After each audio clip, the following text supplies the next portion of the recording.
What's going on, everybody? Andrew Thompson here of the Andrew Thompson Interview YouTube channel. Joining me today is the man himself, Mr. Hughes, former WWF, WCW. You seen him all over the place. How you doing today, boss, man? What's cracking here in Charlotte here at the Gathering with a lot of great fans, a lot of great former superstars.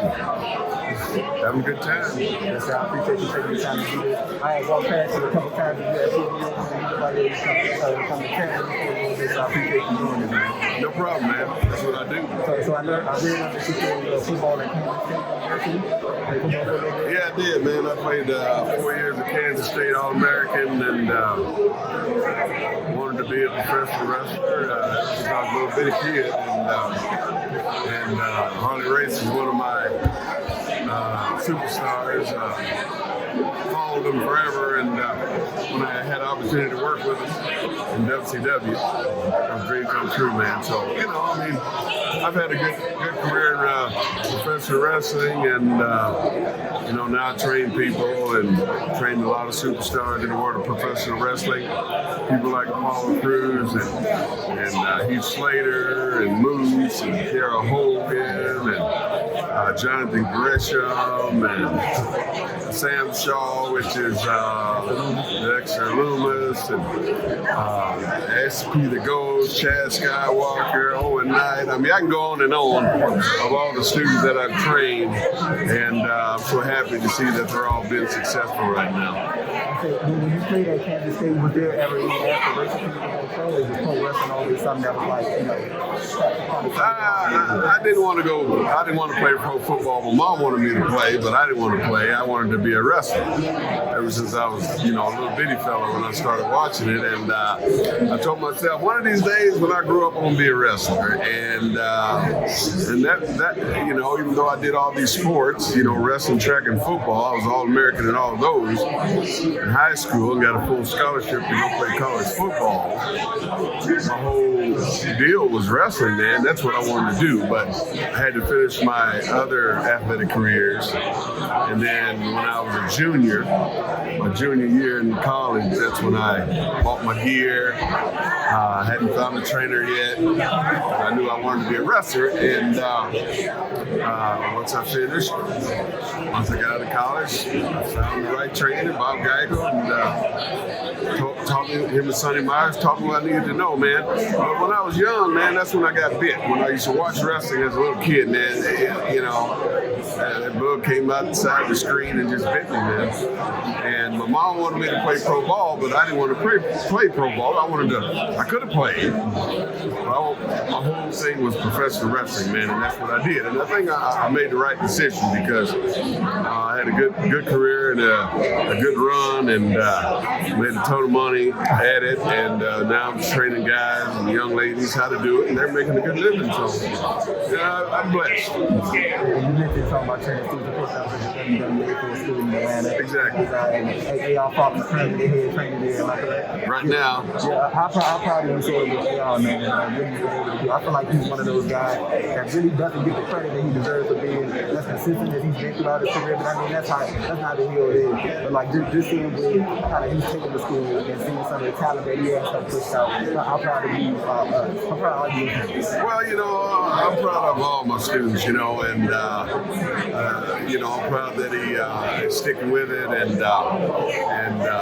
keep things going, at WWA4. But myself, I pretty much gave him the school. The owner, Frank, signed it over to me, but I didn't want to. At the time, it was behind the strip club, so it was a hard hustle to get people to come in. But we had people coming in, but the owner had money in the bank to sustain him because we lost a lot of people coming through because of the fact that we was behind the strip club. But when he signed it over to me for $1, I said, well, thanks, but I don't want it. And so I asked, them, which is Fox, I asked him if he wanted to take it over, and the rest is history. And I went on about my life. But now I'm training again at another spot, and because like I said, after the owner gave it to me, it just was a bad spot. It's behind the strip club, man, and either you move, which I didn't have the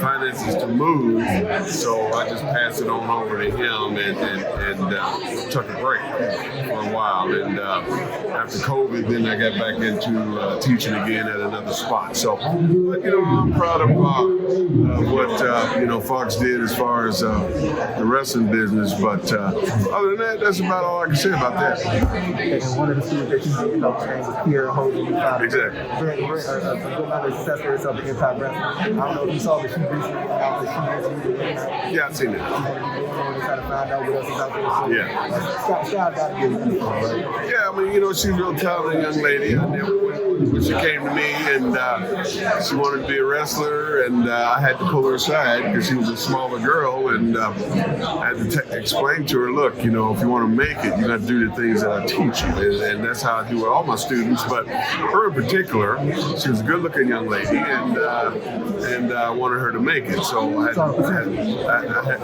I told her that, the things I show you, you're going to have to get balls and do what I show you. And most of the time she trained with guys, and I would tell the guys, don't treat her like toilet paper, treat her like you would another guy, so she can get the feel of how it is in that ring. Don't treat her like a girl. Don't disrespect her. Don't touch things you ain't supposed to touch. But they helped her out in a way because they treated her like she was a normal person. You understand?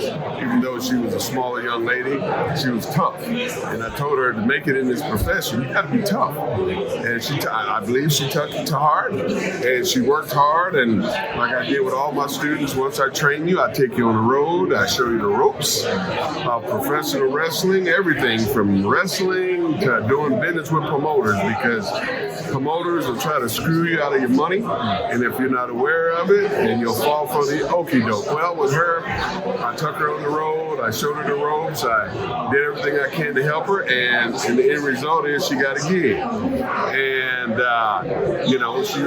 she's been with Impact for a minute, and sometimes when it's time to move on, some people want to move on, and that's what she did. She had enough of that. Now she's hoping to get to the next level, which is either AEW or WWF or whatever else is floating out there. But she still is young, and so she still has a lot of miles left in the game of professional wrestling. So the sky's the limit for her, man. It's funny because I was listening to a recent interview that she did, and she was talking about how she got discovered in Impact, and it was actually because the executive vice president for the company, another talent sent him a tape, and he ended up discovering the tape that she was doing, and ended up getting signed from the tape that somebody else did. Right, exactly. And so here's the thing, man. Like I tell people, I'm an old school trainer. I'm an old school teacher, and one thing you have to understand and realize, a lot of young people don't, is that there are old timers in the office. There are old timers that are behind the scenes, and they want to see some old school wrestling. They don't give a damn about this video game type of wrestling. You understand? That's why I stick to old school wrestling. That's why there's so many of my former students that are successful in professional wrestling. And I tell them, if you want to be successful, you got to learn how to wrestle. Piss on all the spot fest matches. That's garbage. People don't want to see that garbage. A lot of companies, the ratings are down because you don't know who's a babyface, you don't know who's a heel. You understand? And so with myself, teaching-wise, I try to teach people the old school style of professional wrestling. My job is to train you to get you in the door. Get you in the door so you can sign a contract, so you can buy a big house, so you can buy cars, so you can have a nice family and have a good life, instead of riding down the road making $5 or $10 on the freaking show, tearing your body up. Hughes Slater's over there, one of my former trainees, had a great run in the WWF. people call it WWE, but it's always going to be WWF to me, folks. Okay. So Heath Slater had a 13, 14-year run in WWF. He left me. When he left me, before he left me, after I trained him, I took him on the road. I showed him the ropes. I took him on the road with me. All my students I trained, they get in the car with me. You go on the road with Mr. Hughes. I teach you the ropes. I talk to you about wrestling. I talk to you about how promoters work. I talk to you about how wrestlers lie to you about how they've been in the business this amount of years and make you think they're better. And so you're going to listen to them so they can get over it. I teach them all that stuff. And so he's had a great career, a great run. Now he's in Impact. Now he's going to have a great run there. And so, you know, Moose, same thing, having a great run. He was an Impact champion. I mean, you know, Jonathan Gresham, I mean, he's a Ring of Honor champion. I mean, I can go on and on about how good my talent is that I've trained, man. And the whole objective is, in my opinion, is you have to teach old school, because without the old school, what got us to this point, if people don't do that, there's not going to be no fans to go watch you guys wrestle. If you're interested in becoming a professional wrestler, you give Total Protection Mr. Hughes a call. 404-668-7003, because I teach you how to wrestle.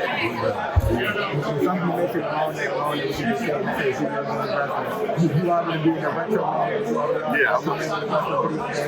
How cool is that, man? Yeah, it's awesome. You know, matter of fact, since you brought that up, that's the character right there. If you happen to go and see the retro, that's the guy. Look just like yours truly. And I'm looking forward to it. Also, too, for you fans out there that haven't had a action figure of yours truly, Total Protection Mr. Hughes, one of those are being put together right now by a toy company called Legends down there in Florida.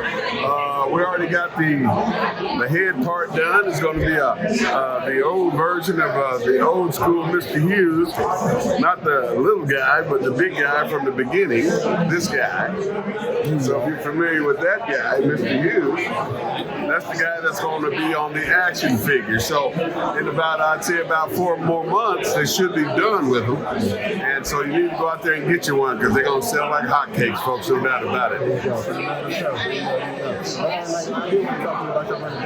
Like, I would see clips online a lot from like Martin May, Undertaker. Like, do you have any other fond memories that you look back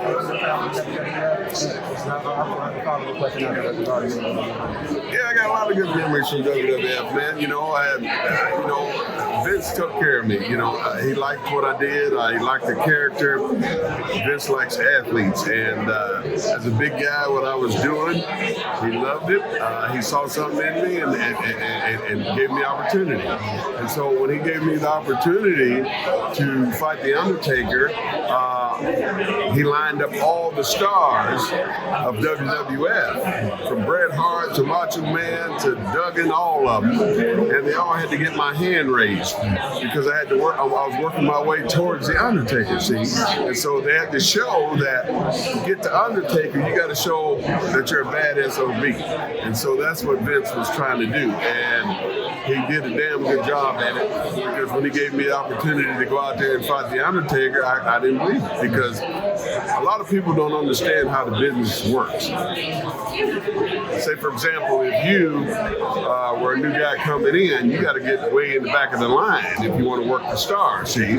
So when I came in, they took me from way back yonder from about 20 different guys and put me way in the front, see? In front of all these guys. So a lot of guys were pissed about it, but hey, that's how it's played, man. And because Elegante was not getting over, he was not helping draw no money for the company, him and Undertaker. So Vince had to find another guy to put in that spot. And so I was getting over as a heel. They were pushing the hell out of me as a heel. And so that's when Vince came to me and said, I got a spot for you. You know, you're going to be the only one who beat the Undertaker up and take his urn. And I couldn't believe it. I thought it was a joke. But that was a highlight of my career. But before I got that urn, I had to work with all these other stars. You understand? I'm talking about from Bret Hart to Macho Man, all of them, Hogan, all of them. And so that was the freaking ultimate prize right there for me, because I got to come in this company in '93 and wrestle all these big time names to get to the Undertaker, see, and all of them had to get my hand raised. You understand? They all had to do the 1, 2, 3, and so that kind of catapulted me in main events on house shows, see, and so people would get to see me beat Bret Hart and Macho Man and all these people. And then one night at TV taping, that's when Vince came to me and said, "You're gonna take the urn," and boom, here we are today. Your wrestling knowledge and the amount of time you spend in the business, are you a guy that believes that wins and losses do matter when it comes to pro wrestling, like as far as like how it's perceived and how the fans perceive it? I think that's what it is. Well, certainly, it depends. It depends on how you do it, and if you do it the right way, it won't kill you. Because some people, you know, if they got a program planned for you, right, they'll protect you. They'll tell you what not to do out there. And with me, Vince told me what not to do out there.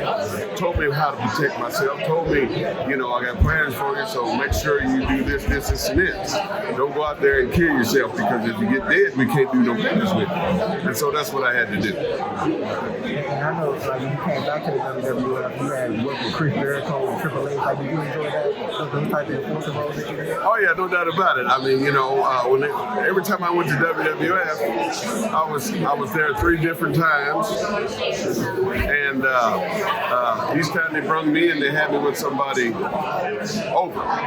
You know, even with Triple H, Y2J, or taking the Undertaker's urn, I was always with somebody that was over. Each time Vince brought me in, I was always with somebody that was a star there, see? And that was the good thing about it, you know, because at first, when Millennium Man hit, I had sent WWF a package of this new character called Millennium Man, see? And so they, instead of them using the Millennium Man, they put me with Jericho and called him Y2J, which I didn't mind because I had a gig, see? I had a contract, man. I was going to make a whole bunch of bread, so I didn't care, you understand? Because the whole objective was money, period.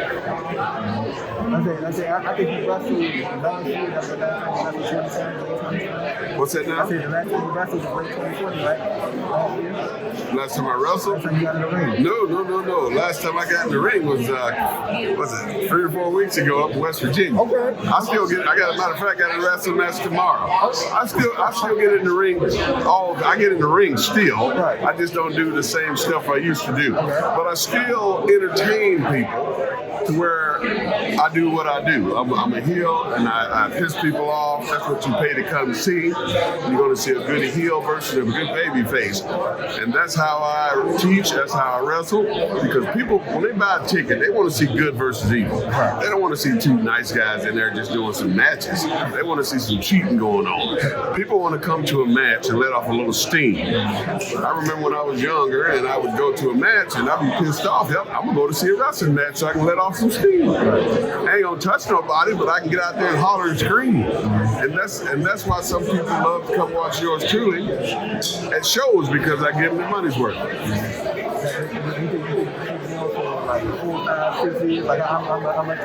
Well, my body's talking to me now, so you know, I mean, like I say, I get in there, I don't do much, but I entertain the people the way they should be entertained. But body-wise, you know, I'm almost 60, so I can feel my body. You know what I mean?